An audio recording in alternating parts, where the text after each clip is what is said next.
Je crois que certains ont vraiment voulu enterrer Facebook beaucoup trop tôt. C'est une plateforme qui reste en total développement. Et aujourd'hui, avec plus de 2,2 milliards d'utilisateurs mensuels actifs, tu peux être certain que ton audience, mon audience, est là et en masse. Et ceci que tu sois dans le B2B ou dans le B2C. Mais comment faire pour avoir du succès sur Facebook lorsque tu es une petite entreprise avec le bruit énorme qu'il y a en termes de contenu et que tu as des moyens limités? Eh bien ça tombe bien, c'est exactement le thème de cette vidéo dans laquelle je vais te livrer mes 8 astuces, trucs, tips, tactiques pour maximiser tes chances de succès sur Facebook. Bumper!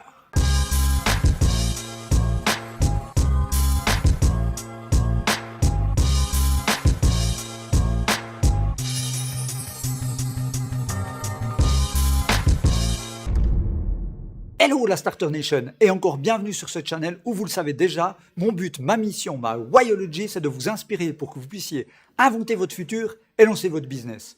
Alors je voulais encore vous remercier pour tout ce qui se passe sur ce channel. On approche bientôt mon objectif des 10 000 abonnés, donc on va y arriver, hein. Encore quelques efforts, je vous tiendrai au courant. Et puis surtout, merci également pour tous les échanges fantastiques qui ont lieu sur le groupe privé Facebook.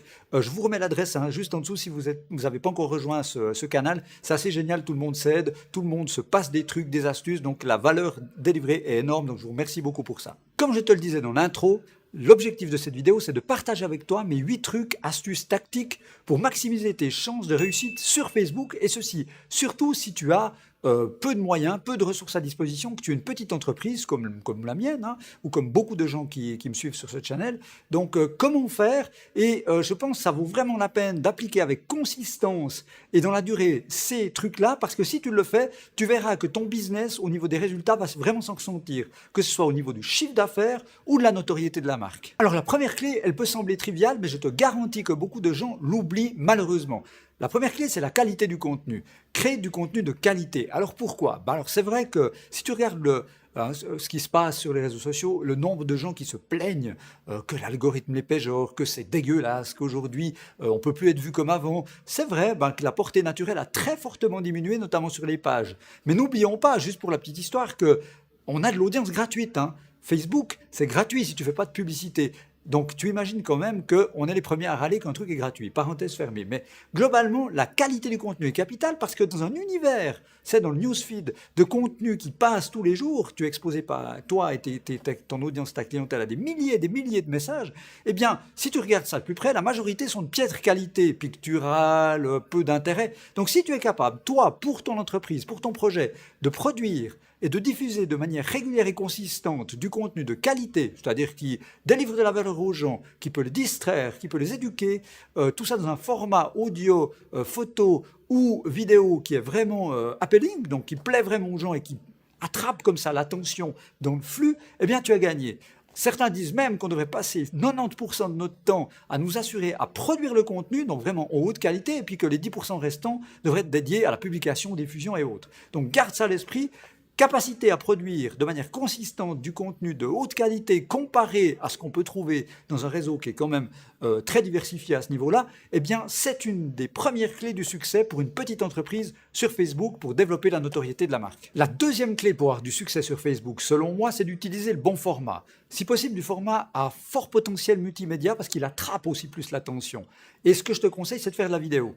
Pour t'en convaincre, il suffit aussi d'écouter un peu ce qui se passe dans les talks de Mark Zuckerberg ou des autres sbires de Facebook pour voir que la vidéo et aussi également beaucoup la vidéo live, c'est vraiment des vecteurs qui veulent pousser parce qu'ils pensent que, en termes d'interaction sociale, c'est très fort. Alors créer de la vidéo, c'est aussi intéressant parce que si tu regardes dans ton flux, notamment chez les petites entreprises, il n'y en a pas beaucoup qui en font. Donc si tu le fais avec talent, eh bien tu pourras être remarqué et attraper une fois plus cette sempiternelle attention du flux d'actualité.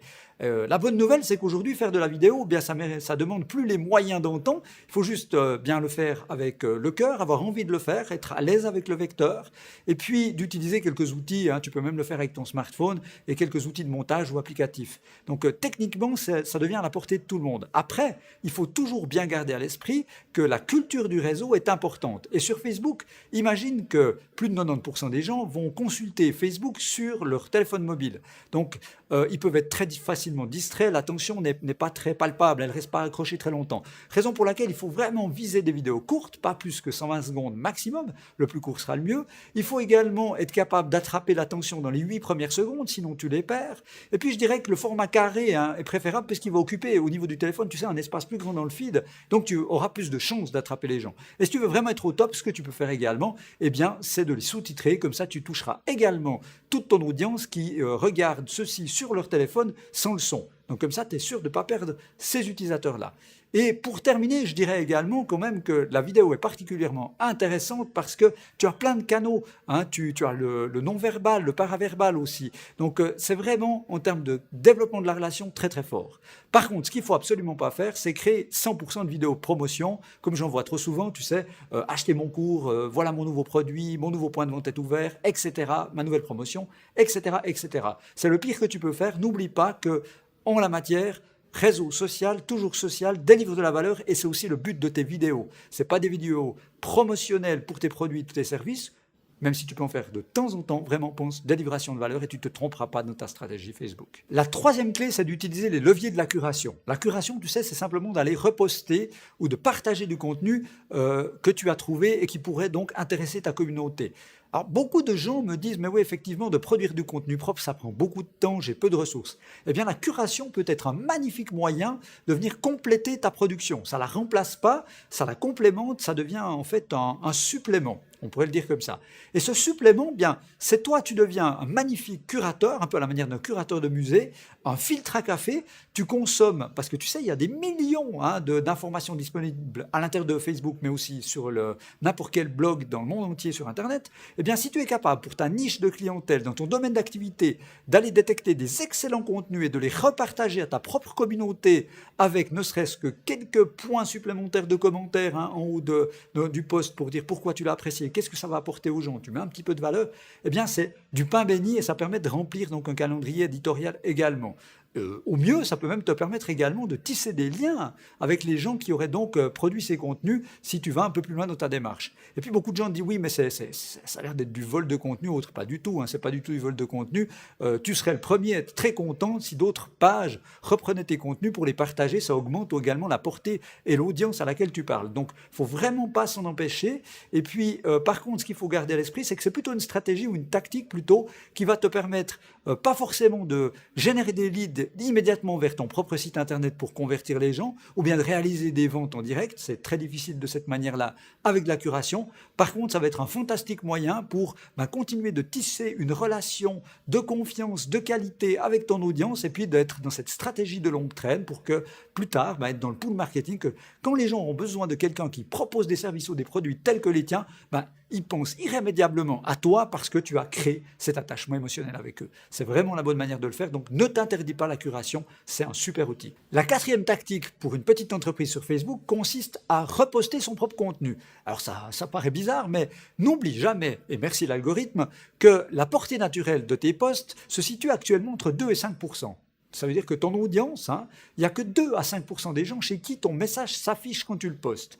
Raison pour laquelle, si tu as vraiment des bons contenus que tu as produits, qui ont de la valeur et qui ont bien fonctionné, qui ont eu des bonnes performances en matière d'engagement, il serait stupide de ne pas les reposter 1, 2, 3 fois par la suite. C'est vraiment quelque chose qui peut se faire. Alors, la seule chose qu'il ne faut pas oublier, c'est que ne les reposte pas peut-être immédiatement à la suite, comme ça. La bonne norme dit que généralement, il faudrait attendre entre 3 semaines et 1 mois pour reposter un contenu.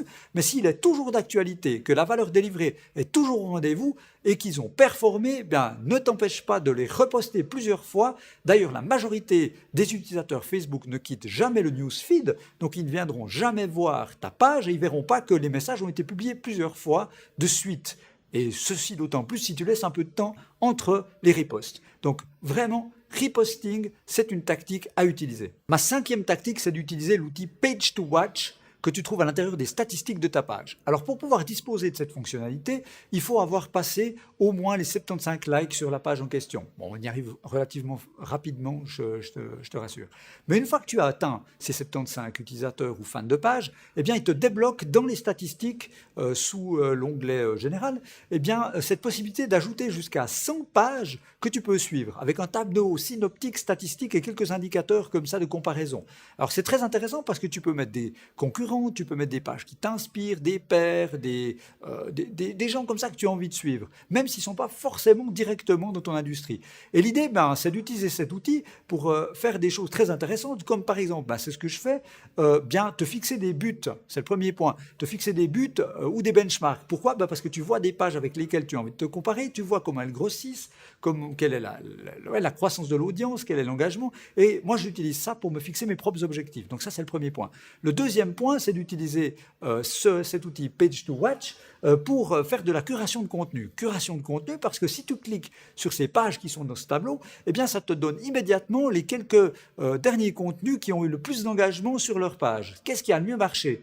Et si ce sont des pages qui sont évidemment pas tes concurrents, mais des pages d'inspiration, des pages de médias, eh bien pourquoi pas les utiliser directement pour détecter des contenus de haute qualité intéressants que tu pourras ensuite pousser en curation, comme on le disait dans le point précédent.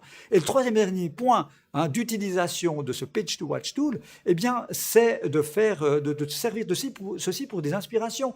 Tu peux t'exposer à des contenus comme ça, voir ce qu'ils font, ce qui marche pas, dans des sources d'inspiration que tu choisis, et puis ensuite de prendre tout ça et de le refaire à ta sauce. On n'est pas dans le copycat, on est vraiment dans la réinterprétation avec ta propre personnalité. C'est une source d'inspiration quasiment intarissable. Et si vraiment tu avais peur de te dire « ouais, mais j'ai peur de copier ou autre », je te conseille une fois de plus de lire le livre de Austin Kleon qui s'appelle « Voler comme un artiste ». Je te remets le lien en dessous dans la description de cette vidéo et tu verras que c'est très libérateur puisqu'on voit que depuis que le monde est monde, depuis que la créativité existe, les artistes ne font que de s'inspirer de ce qu'ils ont déjà vu. La sixième tactique qui, selon moi, est probablement